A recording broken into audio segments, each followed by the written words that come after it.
بسم الله الرحمن الرحیم. سڵاو بۆ بینەرانی ئازیز و خۆشەویست. خۆشحاڵین لە بەرنامەیەکی دیکەی باس و خواست بە ئێوەی خۆشەویست و بەڕێز دەگەینەوە. ئازیزانم لە دەرگای یەکێک لە جەژنە پیرۆزەکانی مسلمانان داین، ئەویش جەژنی قوربانی پیرۆزە. دوعا دەکەین کە حەجی حاجیان قبول بێت و ئەم جەژنە بە خێر و خۆشی بەسەر میلەت و گەل و وڵاتەکەماندا بگوزەرێ. خۆشەویستانم لە بەرنامەی ئەمڕۆدا باسی مەبەست لە جەژن چییە؟ باسی جەژن دەکەین بە میوانداری زۆر بەڕێز مامۆستا دیارشێخ محەممەد، مامۆستای پەیمانگای زانستە ئیسلامیەکان. مامۆستاجیان زۆر بەخێر بێ. خۆشحاڵم بە ئامادەبوونت. مامۆستاجیان، هەڵبەت لە شەرعدا هیچ شتێکی بێمەبەست نییە، هەموو شتێک ئامانجدارە، هەموو بەس شتێک مەبەستدارە. دەمانوێت بزانین مەبەست لە جەژن لە ئاینی پیرۆزی ئیسلامدا چییە؟ بەڵێ. بسم الله الرحمن الرحيم. الحمد لله رب العالمين، وصلى الله وسلم وبارك على المبعوث رحمة للعالمين وهداية للحائرين سيدنا وحبيبنا وأستاذنا وعظيمنا وقائدنا وقدوتنا وأسوتنا ونبينا ورسولنا وكهفنا وكنفنا وسندنا ومعلمنا ومنقذنا ومرشدنا ومربينا وتاج رؤوسنا وقرة أعيننا وطب قلوبنا وحادي أرواحنا مولانا محمد وعلى آله وأصحابه وأحبابه وأتباعه وحزبه وجنده ومن اقتدى بهديه واستنى بسنته واقتفى أثره إلى يوم الدين. أما بعد، بنراني بالرئيس وانصاب اختيار، السلام عليكم ورحمة الله تعالى وبركاته جميعا. وآي تعالى بخاتم ميزان حسنات يا ملايكم. آمين إن شاء الله. جەژن واتەی بە عەرەبی العید. عید لە عەوەد هاتووە. العەوەد يعني وهو الرجوع قرانەوە. بەڵێ. ابن الأعرابي پیاوێ گەورەی لوغەیە ئەفەرمێت بۆیە عید ئاوا نامنراوە چونکە زۆریەتەوە و زۆر تکرار ئەبێتەوە، بەڵام بە فەڕەح و بە بەهجە و بە سرور و بە خۆشی و بە خۆشگوزەرانی ئەگەڕێتەوە. واتە ئەسڵ لە جەژنە ئەوەیە کە خوای تەعالا دوو جەژنی داوە مسلمانان، وەکو پێغەمبەر صلی الله عليه وسلم کاتێ ئەنەس ئەفەرمێ لە ئەبو داودایە قدم رسول الله صلى الله عليه وسلم المدينة، يهودي بيني ياخذ أهل مدينة بيني جەژنیانە کرد. فەرمووی لە دوو ڕۆژە، فەرمووی ما هذان اليومان، فەرموویان ئەوە دوو ڕۆژە لە جاهلیەتە كنا نلعب فيهما. رسول الله صلى الله عليه وسلم فەرمووی طبعا بە ئەهلی مدینەی فەرموو، عفوا يهود نەبوو، فەرمووی قد أبدلكم بهما خيرا منهما عيد يوم الأضحى ويوم الفطر. كواتە ئەم دوو جەژنە، ئەم دوو ڕۆژە، ئەم دوو جەژنە بڵین بەرەکەتێکی خۆی پەروەردگارە جل جلاله بۆ ئومەتی رسول الله صلى الله عليه وسلم. مەبەست و مەقصەدی گەورەی ئەم جەژنە ئەوەیە کە إنها أيام أكل وشرب، ڕۆژی خۆشیە، ڕۆژانی خۆشین، ڕۆژانی سرورن، ڕۆژانی فەڕەحن کە ئینسان دڵخۆش بێ لەو ڕۆژانەیە. و خوای پەروەردگاریش ئەمری کردووە قل بفضل الله وبرحمته فبذلك فليفرحوا هو خير بما يجمعون. وشيء عيد لزمان لقرآن هاتوه. وقال عيسى ابن مريم اللهم ربنا أنزل علينا مائدة من السماء تكون عيدا لأولنا وآخرنا وآية منك. كواتا جەژن وەکو رسول الله صلى الله عليه وسلم بأبو بكر الصديق أفرمي روايتك لبخارية كاتك دو جاريك أبيني قراني ألين رسول الله صلى الله عليه وسلم بأبو بكر الصديق أفرمي كاتك يوم منعيان كا وازيان ليبين يا أبا بكر أما لكل قوم عيدا، همو قوميك عيده جەژنی هەیە. كواتا أم جەژنەی ئێمە مەقسەد و مەبەستە گەورەکەی وەکوتم دڵخۆشی و شادومانیە، ئینسان ڕووخۆش بێت، ڕووگەش بێت و دڵخۆش بێت و فەڕەحی هەبێت و ئیدخالی سرور هەم بۆ خۆی، هەم بۆ عایلەی، هەم بۆ مناڵەکانی، هەم بۆ غەیری خۆی. زۆر باشە مامۆستای بەڕێز. جەژنی ڕەمەزان دوای عیبادەتی ڕۆژوو دێ کە مانجێک بڕواداران بە ڕۆژوو بن و تێدا ڕۆژوو دەگرن کە مرۆڤ هەز بۆ دەکات دوای ئەوەی کە مانجێک بە ڕۆژ بووە دەرونیشی ئاسوودەی هەیە، بە ئاسوودەی جەژن دەکات. بەڵام حەجکردن، حەج کە جەژنی قوربانی بە شوێندا دێ لە دوای حەجول ئەکبەر کە یەوم العەرەفەیە، ئەو عیبادەتە تایبەتە بە ئەوان. بەڵام چۆن جەژنەکە دەبێتەوە بە شتێکی عام و دەستە جەمعی، یعنی هەر بۆ تایبەت نابێ بە ئەوانەی کە حەز دەکەن و تەوافی ماڵی خوا دەکەن و لە ڕۆژی عارەفەدا دەوەستن. شلون دەبێتە شتێکی دەستە جەمعی بۆ هەموو مسلمانان دەبێت. بەڵێ طبعا عيدي جرجي رمضان وكو جنابه فرموت رسول الله صلى الله عليه وسلم لصحيحينها فرمي للصائم فرحتان، فرحة عند فطره وفرحة عند لقاء ربه. فرحة عند فطره دو شرحي هي كاتي فطركي ايواران كاتي كايشكينه عندك يجي لشراح لين عيد روجي ججنكيتي ما بس اوي لدواي اوي كسي روج انسان بالروجو بانا لينسي جاري واي بسنوي ايام معدودات قران فرميتي او ايام معدوده كطاوا كاخوي بردغار جل جلاله روجي كياتي ك اخر روجي رمضان حرام انا بخويت اول روجي ججن حرام انا نخويت اما خويت على داينا وبوي نان بخويت خواردن بخويت بيشكينيت دڵخۆش بیت. جژنی قوربان کە چوار ڕۆژە يوم النحر وأيام التشريق پێوترێ. يوم النحر یەکەم ڕۆژی جژنە دەی ذی الحیجەیە وأيام التشريق یانزە و دوانزە و سیانزەی ذی الحیجەیە. خوای تعالی جل جلاله ئەم جژنەی داناوە طبعا ابتداء كإبراهيم عليه السلام كاتێکە بشارەتی پێ ئەدرێ بە ئیسماعیل عليه السلام زۆر دڵخۆشە بێت چونکە زانایان و ئەهلی التەفسیر و ڕاوە ئەفەرمون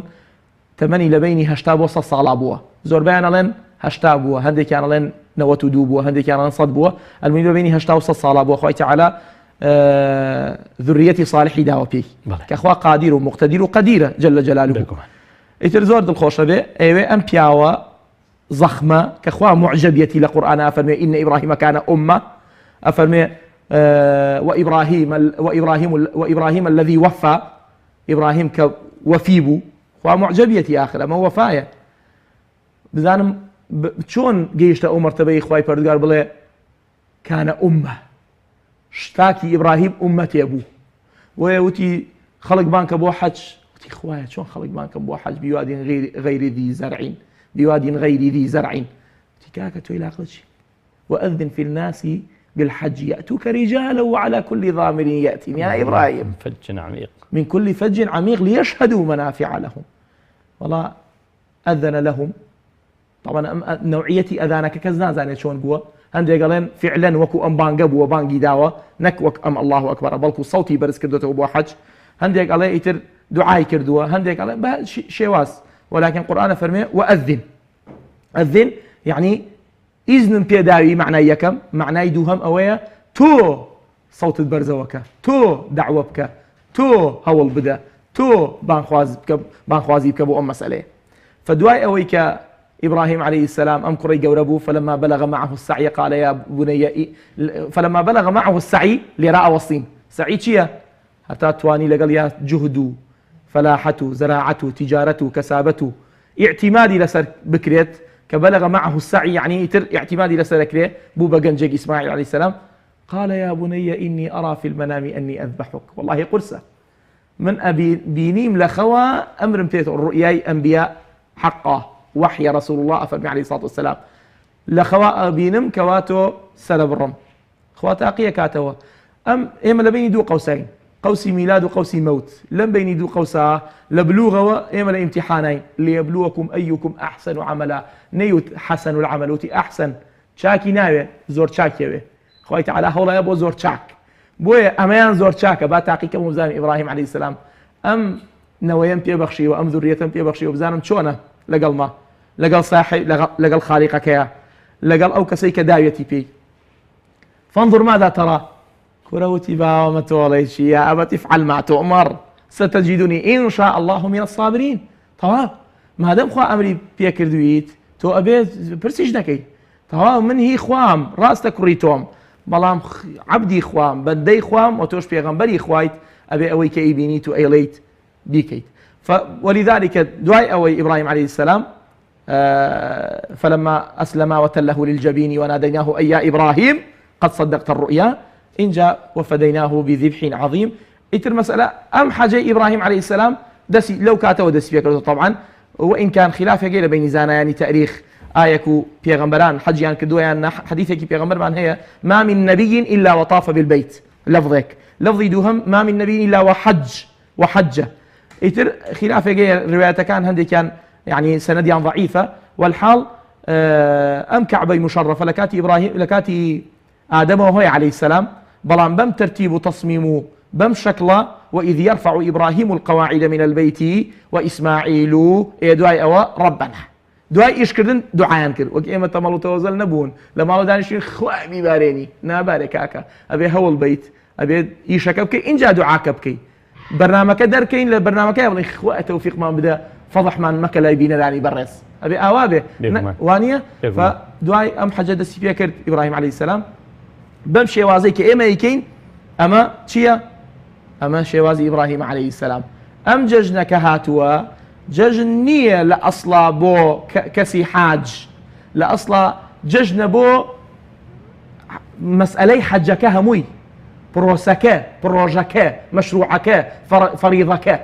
بو أو فريضة حجية بو حاجيك النية وإنما ما دم بو مشروعي حجك أبي هم حاج وهم غير حاج احتفال دلخوشي وفرح يعني أمة دقريتوا أمتهم أقريتوا من الألف إلى الياء من الفاتحة إلى الناس هرهمي صغارا وكبارا نساء ورجالا هم يبيد الخوش به هم يبيد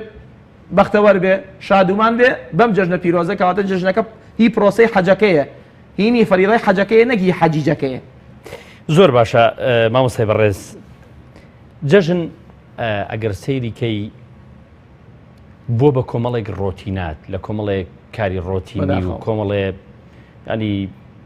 ئاکار و خۆنواندن و پۆشینی جلوبەرجی جوان و خواردنی خۆش و خۆڕازانەوە و هەندێک سەردان هەندێک تەقالید بەڵێ هەندێک تەقالید کە زۆر جاران لەوانەی خوپێوەگرتن بێت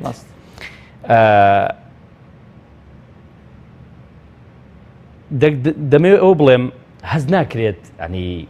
زۆر جاران لە جەژنا ڕۆح غیابە ینی ڕۆح ئامادە نییە تەنها شتێکی جەستەیە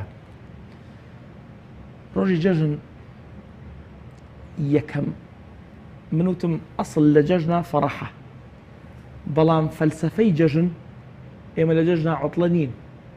لە جەژنا وانەمان هەیە ناڵێن عوتڵەت العید نا عوتڵە هەر کەلیمەیەکی مەذمومە چونکە موسڵمان نابێ تەعتیل بێ ئەڵێن ئیجازەی عید لە عیدا مجازی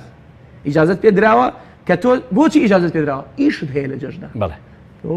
تەمەڵ بخەوی لە ماڵ بۆ نییە وئینەما یەکەم شتی ئێمە دەست پێکە وانەی جەژن خطبەی جەژن نوێژی جەژن قورئان ئەمرەکە ئەمە قسەی رسول الله نییە إنا أعطيناك الكوثر فصل لربك وانحر فصلي باتفاق هم زانایان نوێژی جەژنە وانحر ذبيحة بويا لو أمره لا هندي لحنابلة أحناف ألين قرباني واجبا لسر ميسور الحال لسر دولة من شكا في غمر صلى الله عليه وسلم فرمي حيث كي مسلم إمام أحمد من وجد سعة ولم يضحي فلا يقربن مصلانا هشكا سعي هبو جفاني باجبو ده صلاتي هبو أبي سر برد سري نبري نزيكي نيوجا كمان نزيكي مصلى كمان نبيته بوي لا حنفيا كان أو دولة منا سر نابري على بعد نيوجا كجنا كات لسر أو حديثة كواتا وتم أصلي إيما وأنا مان هي لججنا كار معنا إن جاء تجديد كلمة توحيدة الله أكبر الله أكبر محمد قطب رحمة به أفرمي كلمة توحيد شتيقنية إيما طواوي كين ولا كلمة توحيد وبروين بوشوينيكا على كلمة توحيد أبي لقل معنا أبي بوها مشوينيه كلمة توحيد مرحلة بجي قناغنية بجي بيالي تبروي بوشوينيكا بلكو لقل كلمة توحيد أري إيه كلمة توحيد كوكرتشيا كي الله أكبر الله أكبر إن جاء توحيدي كلمة توحيد كلمة توحيد بو توحيدي كلمة توحيدي صف توحيدي زمان كان توحيدي لبيك اللهم توحيدي الله أكبر جماعة يجي مزقود توحيدي أمر قوركي أمت أمام مسألة كي إيمي إيشا كي إيمي لججنا ججنا ويا تجديد توحيد كينا وتازك النوي توحيد فرمي جددوا إيمانكم تيان الرحمن بقربان بيت شون كيف نجدد إيماننا لفظك إمام أحمد الترمذي فرمي بلا إله إلا الله بلا إله إلا الله الله أكبر بتسبيح وتهليل بو مسألة كتشريع كراو بومان أو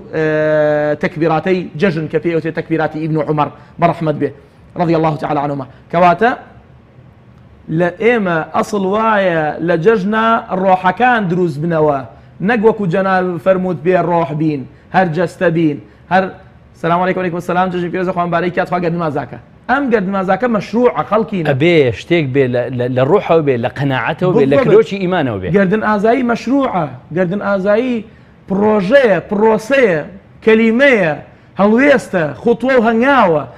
نە قەولێکی بێناوەێکی بەسیط بێ. ئەبێ بڵێ بزانی بۆچی گەردی کاکە کە هیچم نەبێ لەگەڵ تا گەردنی چیم ئازا ئەەکەی پێم ناڵێ یان داوای گەردن ئازایی بۆ لێم ئەەکەی خۆ شتێکی جوانە، بەڵام ئەسڵ وایە ئەم گەردن ئازاییە لە سەری بۆستین. ئەمە جژن ڕۆح بۆ ئێمە ئەگەڕێتەوە. جژن مادەم تەکبیرە الله ئەکبەری تایە کەوتر لە جژن ناوتی الله ئەکبەر، یعنی ئیعتیرافەکەی بە گەورەیەتی خوا و هەموو شتێ ئەزغەر،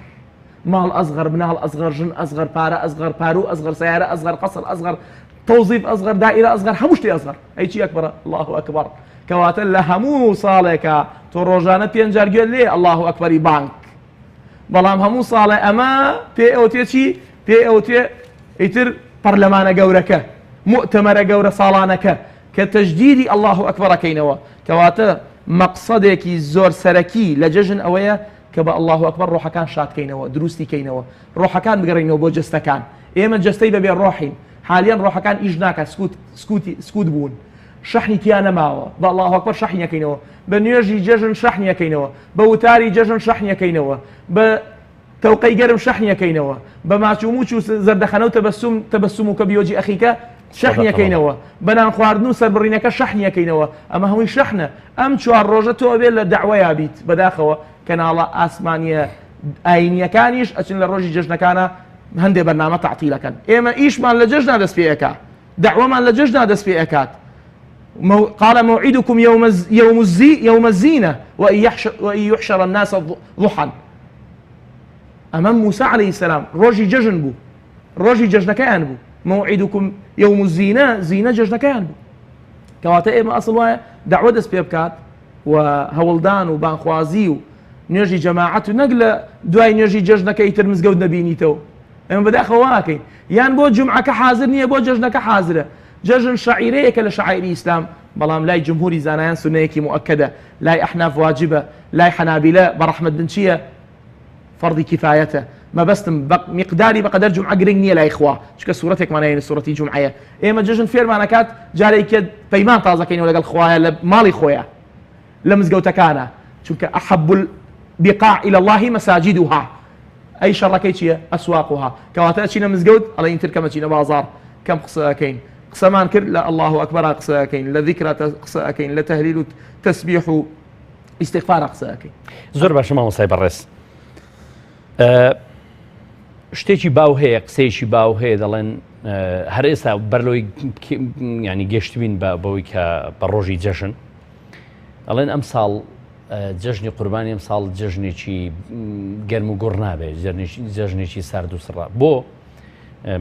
بنمونە لەوەیە کورتیەکەنەوە کە جەژنێکە قەیران هەیە، ئەزمەی مالی هەیە، خەڵک ناتوانێت قوربانی بکە. پرسیارەکە لێرەدایە، یعنی خودی جەژنی قوربان بەستراوەتە بۆی بە کۆمەڵی پشکە گۆشت، بەشە گۆشت کە بۆ دێ کە خەڵک سەری دەبڕێ بۆی کە حیوان سەر دەبڕێیان خودی لە ناوەڕۆکی سەربڕینەکە. سەربڕینەکە بۆچی دەکرێت؟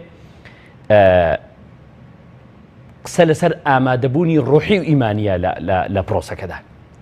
لن ينال الله لحومها ولا دماؤها ولكن يناله التقوى منكم. کەواتە مەبەست لەمە تەقوایە، خواپەرستیە، ئیعلانی ئەوەیە کە بڵێ ئەمە جارێکە ئەڵێم بسم الله بە ناوی خوا تازە یەکەمەوە، خوێنەکە لە پێناوی خوایە ئەڕژم جەل جەلالوه. مەبەست لە سەربڕینی حیوان مواساتی فقەڕایە، دەستڕاکێشی بۆ فەقیرەکان، بۆ هەژارەکان. ئێمە جەژن ڕەبت ناکەین بە پارە و پولەوە، جەژن ڕەبتی هەیە بە ئیمانەوە، جەژن ڕەبتی هەیە بە ئیسلامەوە، جەژن ڕەبتی هەیە بە تەدەیون و بە کەسێک کە دڵخۆش بێ بە ئیمانەکەی. بۆیە زوو وتراوە وەکو یەرنەوە لە عومەری کوڕی عەبدولعەزیز: يا بناتي ليس العيد لمن لبس الجديد وإنما العيد من خاف يوم الوعيد. ئێماڵین هەم لەبسی جەدید هەبێ، هەم مەخافەتی رب العالمين وڕۆژی قیامەتیش هەبێ لەو ڕۆژەیە. لا بأس، چونکە شتەکە مباحە. كان لرسول الله صلى الله عليه وسلم جبة، صلى الله عليه جبەیەکی خاصی هەبوو بۆ جەژن. ئێمە ئەوە بابێکی عومەری کوڕی عەبدولعەزیز کاتێکە سەلابی شەرحی ئەو قەولەیەکە ئەڵێ لە بابی زوهدەوە شەرحیەکە. عومەری کوڕی عەبدولعەزیز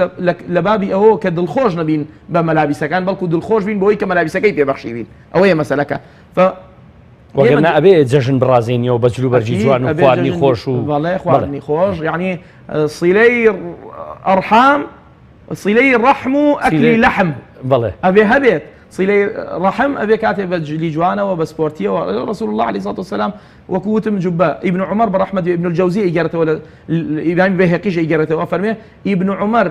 پارەی کۆ کردەوە بۆ ڕۆژی ژن بۆی جوانترین جلی پێ بکڕێ رضي الله تعالى عنه مەبەستمان ئەوەیە کە هەم جلی جوان هەبێ هەم دڵخۆشی هەم بەختەوەری هەم خواردنی خۆش بەڵام ئەسڵی بەختەوەریەکە مەربوطە بە ئیمانەوە ئەسڵی بەختەوەریمان ئەوەیە کە خوا ئەفەرمێ قل بفضل الله وبرحمته فبذلك فليفرحوا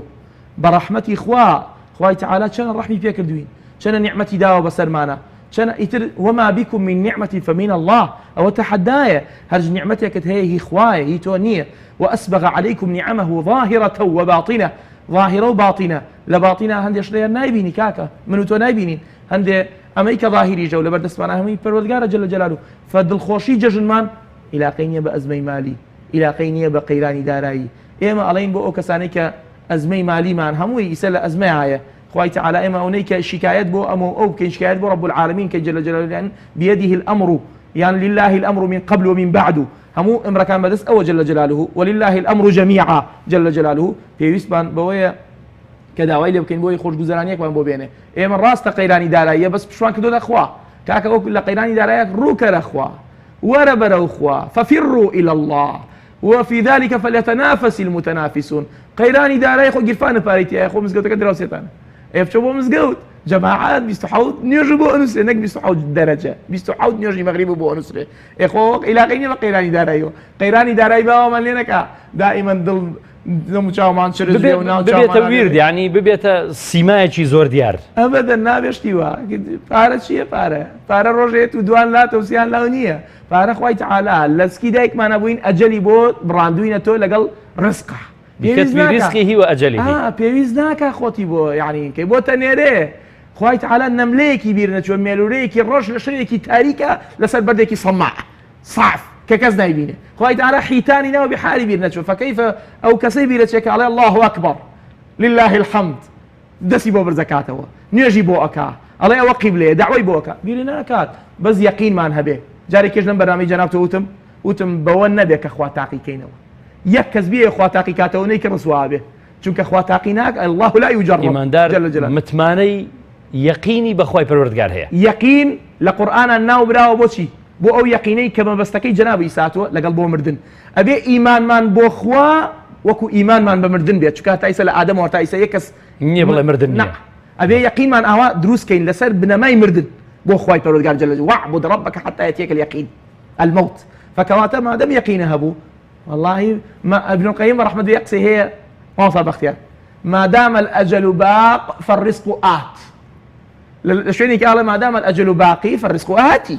ما دام أجل معه رزقي جبويات هموش يسي آياتك مول بخينا رو يكيك لو أنا الله فامشوا في مناكبها وكلوا من رزقه وإليه النشور والله أوصين يعني سبيين أم دشتو درا شتي دروسك أنا بازار يفروشن بس إما طمالين إما بهمتين بهلمتين بهلطي بويا مسألة كأوايا أجينا همت أمة زور بقيمة بلان بهمة أصل وايا وكو بقيمة لا إخوة كنتم خير أمة أبي بهمت بين وججني ربط لكن بفارقوا له راس تأثيري هي بلان نابي تأثيري كلي هذا نابي بلين ولا عتر طواعم جزام خا قرمو يا وكابرا بس بارو بس بيرارو وتبوي 32 كيلو كوتم إما هميشة بيد اسمان يد العليا خير من يد السفلى المؤمن القوي خير من المؤمن الضعيف أبي هميشة شامل الذي خلق نبي هات بخير بينا هات مجمدة كمان أمصال بربو بوصال تصال اشتر بشكا كيشا كمان أوي قناعة مانية خوي فرود قال لحديث قدسي عليه باشا من عبادتي بياني لتناريه تو برزقي بياني لبنبي أو حديث قدسية تو نيجي بياني يشتغل بين نيجي داتو إلى تو نويستو باب كي تروجي طاسة خوا كان يوم بروجة طاسة خوي قرفتك لو سر هەڵدا مرۆڤەکان بەردەوام خەمی هەنگاوی ئایندەیانە تۆ لەمڕۆدا دەژی و عیبادەتی ئەمڕۆ بکە و خوش ڕستقی ئەمڕۆی پێدای غەزالی بەڕەحمەت بێڵێ یان دوێنێ یان ئیمڕۆیان بەیانی ئەڵێ دوێنێ ڕۆی بە هەموو مەڕارەت و ناخۆشیەکان لە ئێستادا دەژین بەیانیش مستەقبەلە کاکە بۆ من دێیان نایە کوڕی ئەم دەقەیت لەم دەقاوەرە چیەکەیت لەم دەقاوەرە چۆن ئەی گوزەرێنی ئەمە مهمە زۆر باشە دەکرێت بڵین ئێمە دەتوانین توانادارین قودرەتمەندین لەسەرەوەی ئەو ئیحساسە لە خۆمان دروست بکەین لە ڕوحی خۆماندا دروست بکەین کە چۆن حاجیەکان تەوافی ماڵی خوا دەکەن ئێمەش لەگەڵ ئەوان دابین بە ڕوح و گیان لەگەڵ ئەوان دابین کاتێ تەواف دەکەن کاتێ زیارەتی شوێنە پیرۆزەکان دەکەن کاتێ ئەو ڕۆژە ڕادەوەستن هەمویان بۆ دوعاکردن لە ڕۆژی عەرەفە حەجول ئەکبەردا ئێمە چۆن دەتوانین ئەم ئیحساس و ڕوحە بەرجەستەکەین لای خۆمان بەڵێ رسول الله صلى الله عليه وسلم حديثك هي حيث كلام موطئ إمام مالك أفرمي خير الدعاء دعاء يوم عرفة وأفضل ما قلته أنا والنبيون من قبل لا إله إلا الله وحده لا شريك له كواتب باشترين دعاء عرفية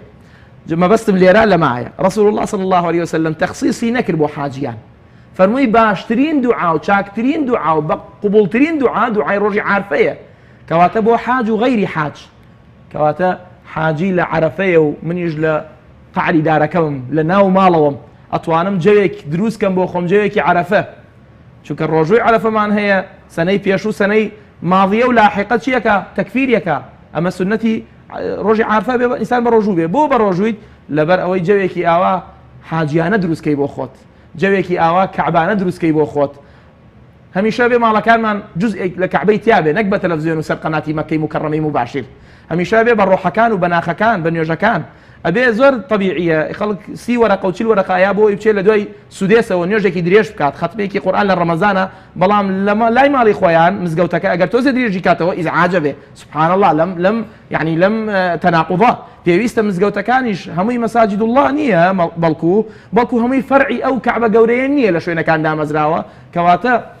هەرچی مەناسک هەیە وهرچی شعائری دین هەیە وهرچی مقدساتی ئەم ئاینە پیرۆزە هەیە ئەتوانین لە هەموو کاتێکا لەگەڵ یا بژین چونکە ئێمە شتێکمان هێناوی ڕۆحە وەکو جەناب لە بیدایەتی بەرنامەکەیە فەرمووت ئەو ڕۆحەمان پێویستە ئێمە ئەبێ ڕۆحمان بۆیە ئەفەرمێت رسول الله صلى الله عليه وسلم لە حەدیثێکە ئیمامی ڕازی بە ڕەحمەت بێ لە تەفسیرەکە ئەیێنێ بەڵام گەڕان بە دوایە وەکو سونەن و ئەوانە نەمدۆزیەوە بەڵام لە تەفسیر ڕازی ئەم ڕیوایەتە هەیە الصلاة معراج المؤمن بەڵکو معراج چییە بەڵکو رسول الله صلى الله عليه وسلم کە معراجی کرد هەر ڕۆحی بوو یان جەستەیژی بوو طبعا جمهوری زانایان ئەڵێن روحا وجسدا صلى الله عليه وسلم کەواتە ئەم نوێژەیە و ئەم کەعبەیەیە و ئەم قیبلەیەیە کە ئێمە ڕووی تێ ئەەکەین ڕۆحەکان بەرزەکاتەوە بۆ لای پەروەردگار جەل جەلاله کەواتە کەسێک لە ماڵەوە بێ ئەگەر ڕۆحی عروج نەکا بۆ ئاسمان بەرز نەبێتەوە بۆ ئاسمان لە عیبادەتەکانە لە خواپەرستیەکانە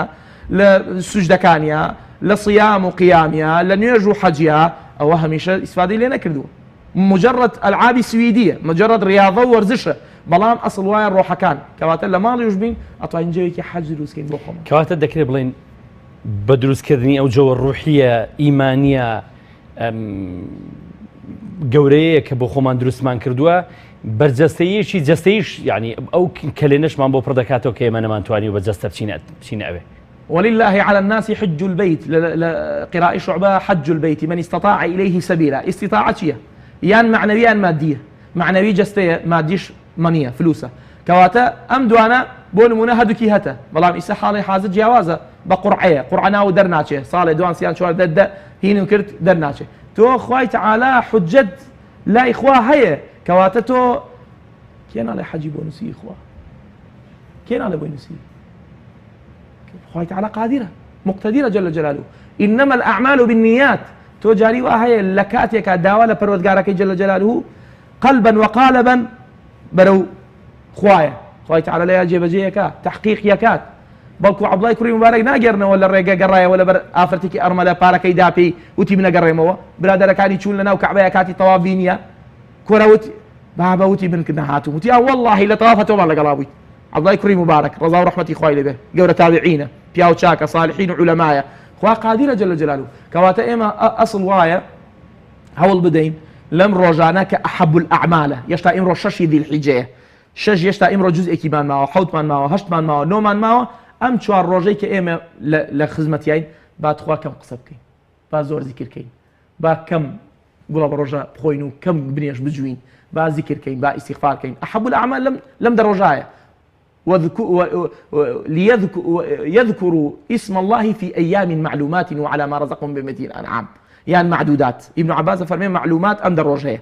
فأم دروجها والبين 4 ڕۆژی ماوە لە خزمەتیا بین زیات خۆمان هیلاکەین خوێندنەوەی قورئان بۆ ئەوەی خوا پێمان ئەڵێت ئەی حاجی تۆ هاتیت بۆ لام لەبەیکە وەسەعدەیک ها ئەو کەسەی کە نەژی توانی ئەحەب الأعمال بکە بەقەدەر حەجە بۆ تەنووسم خۆ قادرە جەل جەلالوه مادەم ئەحەب الأعمالی تایە ئەم ڕۆژە هەوڵ بین زۆر ئیشکەین زۆر کاسبی بکەین لەگەڵ خوایە زۆر خۆمان هیلاکەین زۆر زیکر و نوێژ و ئەم شتانە بکەین سلێ ڕەحم و سەدەقە و ئینفاق و ئەم شتانە بۆ ئەوەی حەجێکمان بۆ بنووسرێ بەڵکو ئەجری حەجێک ئەگینا حەجەکە سقوط ناکات لەسەرمان إن شاء الله. مامۆستای بەڕێز هەیە خوا پێداوە پۆشاشی زۆر جوان دەکڕێ پێویستەکانی پڕ دەکاتەوە بۆ جەشن بەڵام حەز دەکەی جۆرێک لە ئیسرافی تێدایە سەبارەت بە ئیسراف ئیسرافکردن بۆ جەژن دروستە دەکرێت مرۆڤ بۆ جەژن مجرد بۆی کە خۆی بڕازێنێتەوە زیاد لە پێویست ماوەڵە بکە زیاد لە پێویست خواردن ئامادە بکە زیاد لە پێویست جلوبەرگ بپۆشێ بڵێ ئێمە ئەم ئاینی پیرۆزی ئیسلامەوەی فێرکردوین کە هەموو شتێ لە بەردەستمانە ئەمانەت رسول الله صلى الله عليه وسلم فرمين حديث الترمذي لا يزول قدم عبد يوم القيامة حتى يسأل عن 4 يكي لو أنا عن ماله من أين اكتسب وفيما أنفقه كواتم ما دام بارا خوا أمانات واتوا من مال الله الذي آتاكم بارك باري خوايا مال خوايا أبيها مش إما نا دس قنجاو بين نا مسرفيش بين وايا بێگومان نا بخيل بين نا مبذر بين نا مسرف بين وإنما هموشتي واعطي كل ذي حق حقه هموشتي بحق خوي هموشتي بش حتى قرآن كاتك باسي تهلكك ولا تلقوا بأيديكم إلى التهلكة باسك لا إنفاقه ولا تلقوا بأيديكم إلى التهلكة وأنفقوا إن الله يحب المحسنين كواتل كاتي إنفاق إسراف نية بلام لكاتك كبو خود بي وزياد بي لخود أشيت بابي إسرافه بو من على كان بو عائلكت رسول الله أفرمي خير دينار ينفقه الرجل على عياله للفظ حاكمة على زوجته باشترين دينار أو ديناريك صرفك بو خيزان ومالو بنالكي بلان بالمعروف بتشاكا أبي بالمعروف به أبي بديار وشاكا به نابي شوكا قرآن فرمي ولا تسرفوا خذوا زينتكم عند كل مسجد وكلوا واشربوا ولا تسرفوا حتى لزيادة خورية خواردنوية نابي إسراف هذا لدزنيوجا فرمي بس سعد كريبي وقاص سعد أم صرفت شيء فرمي وهل في الماء إسراف فرمي ولو كنت على نهر جار صلى الله عليه وسلم فإسراف اشتكى أشياء هموق جوانب حياته جل بيكرا بمعروف أو يكا بيويستا لباتي قاتي دوان كرا بلا ميكا ببيانش لباتي قاتي سيان كرا بس ميكا بشش لباتي ساعتي بادوانها بس ميكا بشش ساعات شو كدراوسيكت مناڵی دراوسێکت خزمەکەت کەسوکارەکەت پێویستیانە کوایتۆ ئیعراب چییە لە ناویانە نەفیت لە زمانی عەرەبیە یان مەکسوور یان مەنسووبی ئێمەمانەیە مەرفوع بی نە مەکسوور یعنی شکێنراو شکاو نە مەنسووب گاڵتە پێکراو نە نەفی کراوە یان شتێ خراپ هەیە لا مەحەلە لەهو من الإعراب ئەمە موشکیلەیە تۆ شەیئی یان لا شەیئی لەم ئەفەرمێ شەیئا مەذکوورای یان هیچ نیت لا شەیئی فبێ شەیئا مەذکوورا بین ئێمە چونکە ئێمە ڕاستە خۆمان پێویستە بەڵام ئەمی کێش پێویستە لای ڕاستە و لای چەپتەوە مەسئولی دنادەم دراوسیت فۆڕێکی بایعیان پێداویت ماڵێکە دروست کردووە مەسئولی نەڵێ منی لاقەم چییە بابە کێوتی ئەمە ماڵ بنێ بێ بەخوا ئەم دینەی ئێمە هەمومان وەکو تەزبیح حیوان دەستمانە بێ دەستی یەکەوە بێ حتا لە قەبرستانە رسول الله حديث هەیە ئەفەرمێ ئەگەر پیاو چاک بێتە ژوور و ئەهلی قەبرستان ئەڵێنەوە کێیە ئەڵێن عەبد الصالحی فڵانی ئەڵێن الحەمدولایە خوا بەخێر بێ ئێمەش ببوونەوە ئەوە تووشی ڕەحمەتە بین ئەگەر کابرا خراپ بێ ئەڵێن کێ ئەڵێن عەبدێکی طالیحە ئەڵێن یا خوا بەخێر بێ ئێمەش ببوونەوە تووشی ناڕەحەتی و عەزابە بین کەواتە هەمومانە چی لە قەبری یەک ئەوە غەڵەتە ئەڵێ کەس ناچێتە قەبری کەس هەمومانە چی لە قەبری یەکتری بەڵام بەوە نەکە من قەبری ئەو هەڵەمە و بچوومە ناوی بەڵکو نەفع و سوود بە یەک ئەگەێنین کەواتە ئێمە لە کاتی مردووە لە کاتی مردنە ئەوە حاڵمانە ئەی لە کاتی ئەحیا و سەر ئەرزە ئەم سەر ئەرزەکە هەمووی مەسئولیەتی ئەم خەڵکەیە وەستەعمەرەکم فیها لەسەر زاری هودەوە عەلەیهی سەلام هەمووی پێویستمان بە ئیعمارە ئیعماری دڵەکان بەندەکان عەبدەکان ماڵەکان بێستانەکان حەدیقەکان ڕۆحەکان زاتەکان تێریان کەین ئەبێ لەگەڵمان والله لا يؤمن والله لا يؤمن والله لا يؤمن تیان کێ بە قوربانە بەونە تووڕیت فەرمووی ئەوەی کە دراوسەکەی سلامت نییە لێی فەرمووی لا يؤمن أحدكم ئەگەر بات شبعانا وجاره جائع وهو يعلم ايش زاني كيشكوي ما زانين ان شاء الله انا ما زاني ازانين كفلان درا سيمانه نيتي فاما مسؤوليتي ايما اسراف بلا هي بلا ايما كبار صرفك معروف ابي بزاني كين شلون صرفي اكين شو كامانتي خوايا جل جلاله او نيش مسلمان شتيكي نيه بلا بهوسي خوم هوسي او هوسي خوايا او اني كالين هوسي خومان او مسلمانين زۆر باشە مامۆستا جەژن یەکێک لەوە تاکانی ئەوەیە کە ڕۆژی هەستکردن نییە بە دەرونی هەمووان یان ڕۆژی هەستکردنی دەرون تاک نییە بە دەرونی هەمووان ئەبێ ئێمە دەرز لە حاجەکان وەرگین حاجەکان کاچن بۆ ئەوێ دوو خاڵیان لەبەرایە کوا سەروەتەکەی کوا سامانەکەی کوا گیرفانەکەی کوا دۆلارەکەی کوا دینارەکەی کوا دیرهەمەکەی کوا کورسی کوا کولێرە کوا ناو کوا ناز کوا ئاو هیچی نییە دوو خاولی هەیە هیچیژی لە ژێرەوە لەبەرا نییە بالمناسبە دوو خاولی ئەی جامانە و مشکی و ئیمامەتە نییە ئەی ئەو هەموو تەرتیب و ئەو هەموو سیارە بەخوانیە وەک ئەو عالەمەت چووە کەواتە ئێمە ڕۆژی جەژن ڕۆژی تەسویەیە ڕۆژی یەکسان هەمووان یەکسانی تایە هەر هەمووان جەژنمان هەیە هەموو ئەم دوو خاولیە ئەومان بیرەخاتەوە کفنێکمان بیرەخاتەوە ئەم دوو خاولی ئەومان بیرەخاتەوە کە منصب کوا و سەید کوا و وەکوتم وزارەت کوا و هیچی نەما عەرە بەڵێ ئبتەڕک خاولی تێن خۆم و دوو خاولیەکەم کەواتە ڕۆژانی جەژن ڕۆژانێکین هەمومان یەکسانین هەمومان جەژنمان هەیە هەمومان لە خۆشیین هەمومان ئیشی ئێمە چییە ئەوەیە ئەگەر یەکێکمان بینی دڵخۆش نییە دڵخۆشیکەین یەکێکمان بینی بێ تاقەتی بۆ دروستکەین تاقەتەکەی خۆی بخەینەوە کایە چکە تاقەتی ئێخەوان دوێتی هیچی بۆ ناکەینەوە مجرد تشجيع و تحفيز دڵێن تۆ وزەت هەیە بەڵام وزەکەت بەکار نەخستۆ وزەکەت بەکار بێنە کاکە براکەم تۆ بۆ حەزەکەی نەخۆش بی يعني تۆ ئینسان کە شەلەل بوو خۆی تەعالا هەرچی ئەو کەسانی کە نەخۆشن شیفایان بڵێ ئامین ئامین یا رب بۆ هەر لایسەوە خۆ نەخۆشەخەی بۆ حەزەکەی هیچ نەبیت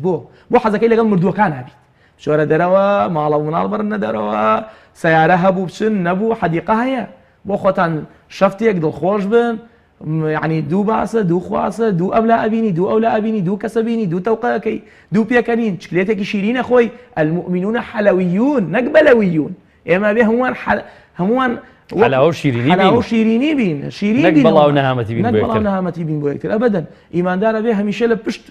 یەکەوە بێ لە پشت المؤمنون والمؤمنات بعضهم أولياء بعض کەواتە هەمومان الولي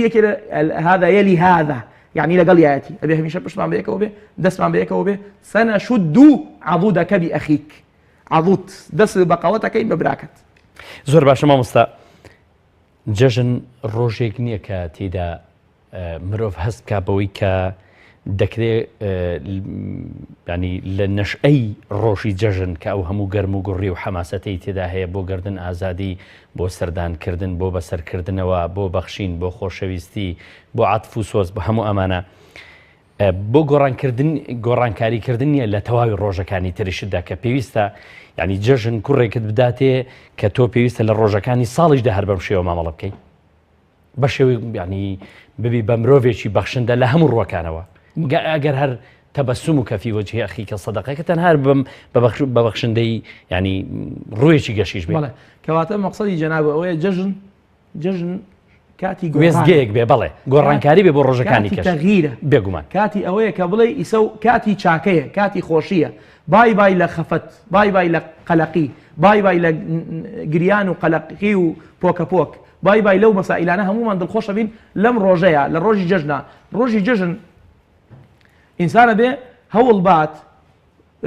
تێبگا لە فەلسفەی ئەم ڕۆژە کە تەغیرێکە جیاوازیە کە خۆی تەعالا دایناوە بۆ ئەوی هەمیشە جیاوازی و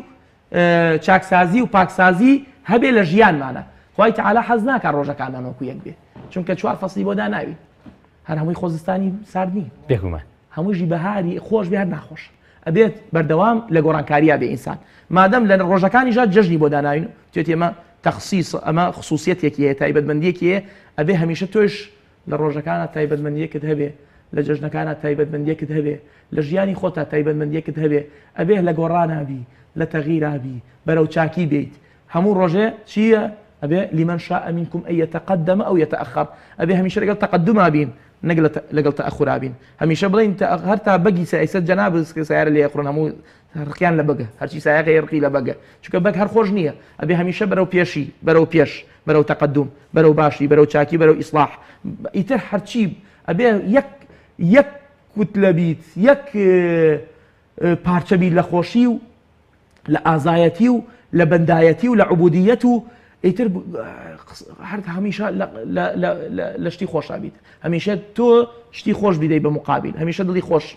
مقابل دڵخۆشکەی بۆیە ئیدخالی سرور یەکێکە لە مەقاصدی جەژن ئیدخالی سرور رسول الله فەرمێ صلی الله علیه وسلم ئیدخالی سرور زۆر مهمە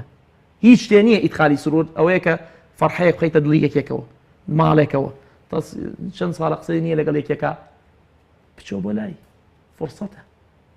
فرسەتە هەر فرسەتە چی اجتماعیە نیش فرسەتە نەک لای خوا چۆن یعنی لە ڕۆژی احتیادیە بچیت وەک ئەوە نییە وەکو لە ڕۆژی جەژنا بچیت ئەگەر لە ڕۆژی احتیادیە زۆری پێخۆشە بێتەوە کە ئەچیت و تەسبیح حسابی لەگەڵاکەیت و داوای گەرن ئازایی لەکەی بەڵام لە جەژنا دوو جار یەکسەر گومانی بۆ چێڵێ والله فعلا مسلمانی چاکە لەبەر جەژنەکەی خوایە لەبەر عیدەکەی پێغەمبەر صلی الله عليه وسلم فهەمیشە فرصە لای خوا گەورە ئەبی لەوانەی لای فلان کەس و فلان کەس بڵێ خۆ چوو بە لای خۆی و ناچم لایوانە بچووکە بیت لە قاموسی ئەوانە بەڵام لە قاموسی خوایە گەورە ئەبیت بەرزە بیت بڵند دەبیت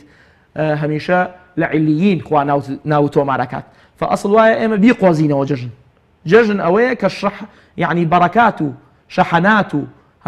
ئەمانە وەرگرین جەژنی ئەوە نییە بخەویتانی وەڕۆ ڕاستە خەویژی تایە چکە خەویەکێکە لە نعمەتەکانی خۆی پەروەردگار جەل جەلاله بەڵام مەبەستمان ئەوەیە ئەو ڕۆژە نەکەینە عوتڵە و کاتی خەوتن و بکەینە ڕۆژێک یعنی پڕە گەرم و بڕی و نەشئەت کاتی فەڕەحە کاتی چوونە دەرەوەیە کاتی بە قوربان و بەساقەیە کاتی دەرگاکردنەوەیە کاتی مۆبایلکردنەوە و جوابانەوەیە کاتی داخستنی چاو نییە داخستنی دڵ نییە داخستنی مۆبایل نییە داخستنی دەرگا نییە شیکی لێیت ئەبەدەن ئەبێ کراوە بێ چکلێتە کڕی بۆ خەڵک بۆی ڕێز لە خەڵک بنەی بۆ ئەوەی جەژن بێ مفتاح بۆ ڕۆژەکانی کە هەموو ڕۆژێ فعلەن چکلێت ئەبەخشم من تەقەم نییە تەوقەم هەیە تەقوام هەیە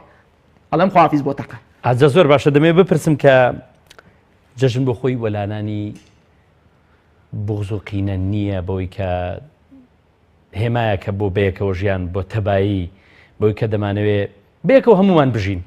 جەژن یعنی تەسامح جەژن یعنی عەفو جەژن یعنی براگەورەیی جەژن یعنی هەنگاوی گەورە جەژن یعنی پرۆسە و پرۆژەی گەورە مەشروعی زەخم لەم 4 ڕۆژەیە 4 ڕۆژ فرسەتە هەمیشە بۆ تەسامح و بۆ گەردن ئازایی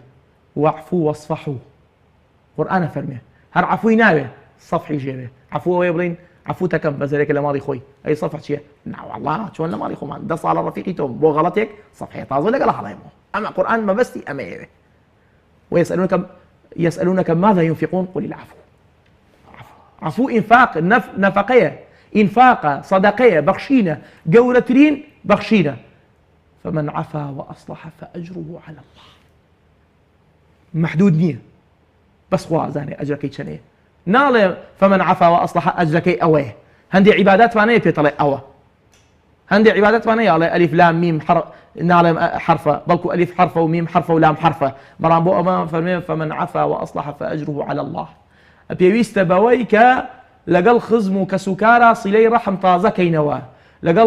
لەگەڵ دۆست و ئەحباب و خۆشەویستان و دراوسەکان دیسان ڕەفاقەت و سەداقەت و سڵح بکەینەوە جارێکیکە لەگەڵ خزم و کەسوکارێک جارێ با یەکەم هەوڵ بین چکە لا يدخل الجنة قاطع رحم مسلمة واتقوا الله الذي تساءلون به والأرحام لەگەڵ تەقوای خۆ ئەرحام هاتووە کە هەموو جمعەیە مامۆساکان ئێڵێن لەسەر مینبەر پێویستمان بەم ئەم ڕەحمە تازەکەینەوە ئەم ڕەحمە لە ڕەحمان و ڕەحیمەوە هاتووە بۆیە مشتقە لە ئیسمی خوا معلقة فمن وصلها وصلته ومن قطعها قطعته للفظك فمن أوصلها وصلته أي منيش أيجينم هاش كسي بيقرتينه ولا نايجينم منيش يقرتينم منيش رحمي نايم نعمتي نايم لي كما ومنيش يا أخوا كز نشت أو بابي كبلين لبير مانكا نسوا الله فنسيهم صفتي منافقة كان إما هميشة أبي بلين بو تخواصي لين رحم قطعها ناجي نبهش أكبه وكان الربا أخوا خرابة أبي لم ججنوا كنا بيش ججنيش ما دام أحب الأعمال لم رجعنا هل ليسوا خوجم يا كم تصفيح حسابي خو ما كم هو بزان لقال كيا جاري كي بيتعقد بوم جاري كي يعني عاجز بوم هەمیشە 5,000 بیە بە کارتێک وەلو بە شەشە وڵاتی ئێمە کارتێکی پێنجی بە 6,000 لەی وڵاتێک کاشتێکی وانە بە 6,000 ئەی کڕمی خەمە مۆبایلەکەم بەس بۆ هەلو جژنە پیرۆز بێ خۆمپارێکە ئەیتر چەنە پێی خۆشە چەنە گەورە ئەبی چەنە ئەجر بۆ ئەنووسێ لای خوا السلام عليكم ورحمة الله وبركاته سي حسني للترمذي صحابيات تجروتي السلام عليكم وعليكم السلام ورحمة الله وبركاته داني شدوا هي ده حسنة دوهما تجروتي السلام عليكم ورحمة الله وعليكم السلام ورحمة الله وبركاته تداني شبيست هي سيهما تجروتي السلام عليكم ورحمة الله وبركاته فرمي سيو هي كواتت شنا باجبين أو مهم لا إخوة أو بي خوش أخوة أو نخوا حزكات خوي جوابيز ملائكة كانش تباهی من پێ بکە لای مەلایکەکان سەیری ئەو عەبدانە کە ئێوە گومانی خراپتان پێیان هەبووتان خوایە بۆ خەلیفە دروستەکەی لیوفسیدوا فیها ویسفکوا الدماء ئەوە گومانی خراپ بوو بۆ عەبدە چەند چاکە خوا ئەوانە جەل جەلالوه فپێویستە ئێمە ئەوا بین نەک لە بابی ئەوەی کە فەزڵ کەین ليس الواصل بالمكافئ لە بوخاریایە واصل يعني هیچ شتێکی نەکردووە بەڵام ئەسڵی واصل ئەو کەسەیە کە قەطعیان کردووە مۆسڵەکات ئەوە مهمە لا يحل لمسلم صحيحين أن يهجر أخاه فوق 3 فيلتقيان فيعرض هذا ويعرض هذا يكبش ليك كان وخيرهما الذي يبدأ بالسلام أو خيركيتي بالسلام أي قال السلام عليكم ورحمة الله وبركاته كذا وإلى بدكم خوام كم سياق بوشي بيابكي ها أما مهمة أما لفرصتي ججنابي أو هرزور جورتله هرزور جورتله شو يك على شعيري ججن ما بستاهر ججن بخو جورك لفرصتي جبو إنسان دخل قينه يعني ئەو فرسەتەی ینی ئاماژەیەکت پێکرد لە ڕۆژی ئاساییدا لەوانەیە تۆزێک چوزانم ینی جۆرێک لە قورس بێ دیوارێکە بێ بربەستەیەکە بێ سپەیسێکە بێ بەڵام لە ڕۆژی جەژنە مرۆڤ هەستەکە ڕوحێکی کراوەتە دڵێکی ئاسوودەتر ینی بە ئاساییتر وەری دەگرێ ئەکید ینی جەژن عامە مادەم عامە ئیتر زۆر ئاساییە بێ دایم ینی مەوعیدی ناوێت تەلەفۆنی ناوێت لەپڕ لە دەرگای بە ئەمی کە لەوانەیە لە ماڵ نەبێ تۆش جاری وایە ئەویش خواخوایەتی بەخوا ئەجەکەم بۆ نووسرا لای خوا لە ماڵ نەبوو شکر با بگەڕێمە بۆ ماڵەوە ئەوە بۆ نەنووسراوە ئەبێ هەمیشە یا لا تدخلوا بيوتا حتى تستأنسوا أبو أعلاء مودودي أفرمي حتى تستأذنوا وتي تستأنسوا چونکە هەموو استئذانە بەڵام هەموو استئناسی لەگەڵ نییە کەواتە ئەبێ بە ئونس و ئێمە بچین بۆ شتەکان بە ڕۆح و ڕەونەقەوە بە ناوە بچین دڵ بمان با ڕۆح بمان با نەک هەندێک شت بم با ظاهری حدیثێ بم بە ئەبێ بوێ بە یەقین ئەم حدیثە لە ناخبا کە بزانم بە بۆنەی ئەو مەرحەبایی بوونەوە قیامەتم دەسەکەوێت ڕووسوریم دەسەکەوێت ڕووسپێتیم دەسەکەوێت بە هەشت و دەرەجاتم دەسەکەوێت دوورەکەومە لە دەرەکاتی جەهەنەم ئەبێ ئاوا بیرکەینەوە ئێمە ئەم کە مامۆستا بەختیار ئەم قسانەی من و تۆ یەکەین پێویستی یعنی وەکو غەزالی ئەفەرمێ پێویستی بە ڕیاضەیە هەندێک جاریش قورسە فپێویستە خۆمان ڕابێنین پێویستە ئیتر بڵێن فعلەن کاتی ئەوە هاتووە فعلا بس باخۆم نەخڵافێنم فعلا بس باخۆم تاخیر نەکەم نازانم مەلەک المەوت کەی لە دەرگاش نایەت خوا مەلەک المەوت یەکسەرێتە ژوور بەس مەلەک المەوت بۆ هەیە دوو شەو بێتە ژوورەکی ناکەس لە ئێمە ناتوانین سەردانی یەکتری کەین سەعات دوو شەو ئای بە حیامانە چێ بۆچی هاتووی وەڵا هاتووم سەرێکی لێم دوو شەو یەی کاکە بەس مەلەک المەوت لەپڕ لە کاتی خەوا لە کاتی سەرجێگەیە لە کاتی ئەیتر هەموو لە هەر کاتێکە يعني هنا مسموحة عليه السلام قل يتوفاكم ملك الموت الذي وكل بكم هەچ کاتێ ئەجرەکەی هاتبێ خوایە کرد ئەو لە خۆشترین جەوی هابوو خۆشترین جەوی ئەبوو ئەویەت ئیلاقەی نییە ناخۆشترین جەویژی هەبێ جاری وایە تەعزیە بۆ بە دوو تەعزیە بۆ بە دوو تەعزیە جاری وایە شایی بۆ بە شین وەکو کورد دەڵێ فعلەن ئەوە بینیمانە یعنی فئیدەن مادەم ئەجەل معلوم نییە پێویستمان بەوەیە فریای خۆمان کردین بەدەست خۆمانە عەبدوڵای کوڕی مبارەکە فەرمێ وەڵا عاجباتیم لە یەکێ بەهەشتێ خەوتووە ئێوێ دووری کێتووە لە دۆتەکە خەوتووە ئەفەرمێ ئەمە دوو مەشروعی ضەخمە ئەگەر بدەی ڕاکەی بۆی ئەبێ ئیشی بۆ بکەی بدەی ڕاکەی لێی ئەبێ ئیشی بۆ بکەی وانییە یعنی ئێمە بەڕاستی ئەبێ برینەکان دەرخین خەڵک نابێ بچێ بۆ لای دکتۆر کاتێکە نەخۆشە بێ بڵێت خوا دکتۆریان باسی نەخۆشیەکەم چووە بۆی نەخۆشیەکەی دەرخا با نەخۆشیەکە دەرخین سەرەتانمان هەیە بڵێ سەرەتانمان هەیە ئەبێ باسی کەین ئەبێ برینەکان تەقێنین نەیتەقێنی تەشەنەکە سەرەتانە بیا لە قاچ بیبڕمەوە جینایەت ئەیا لە دەماغمان کوژێ فەئەمە جراحاتمان زۆرە برینمان زۆرە با دەستخینە سەر برینەکان و عیلاجی بۆ بێنین عیلاج نا ئەبێ هەمیشە فریای خۆمان کەوین ڕەحم بە خۆمان کەین قو ئەنفوسەکم اینجا وەئەهلیکم نارا ئەبێ ئەم نەفسەی خۆمان هەوڵ بین لەگەڵ پێغەمبەران و سدیقین و شوهەدا و پیاوچاکان بێ نەک لە ڕیزی ئەبوو جەهلا بێت خوا داخەکە دانیشتن لەگەڵ جەناب تا پێش گفتوگۆ لەگەڵ جەناب تا باس و خواز لەگەڵ تۆیە مامۆستا زۆر خۆشە بەڵام کاتەکارەوەنە دەرفەتی پێداین کە دەمەوێت لە کۆتایی بەرنامەی باس و خواسی ئەمجارە کە تەورەی بەرنامەکەمان مەبەست لە جەژن چییە بە میوانداری زۆر بەڕێز مامۆستا دیار شێخ محەممەد مامۆستای پەیمانگەی زانستی ئیسلامیەکان زۆر سوپاس دەکەین بۆ ئامادەبوونت. بینەرانی عزیز و خۆشەویست زۆر سوپاس بۆ ئێوەش کە تاوەکو ئەم کاتە یار و یاوەرمان بن. خی گەورە ئاگاداری هەموو لایەک بێ. خواتان لەگەڵ.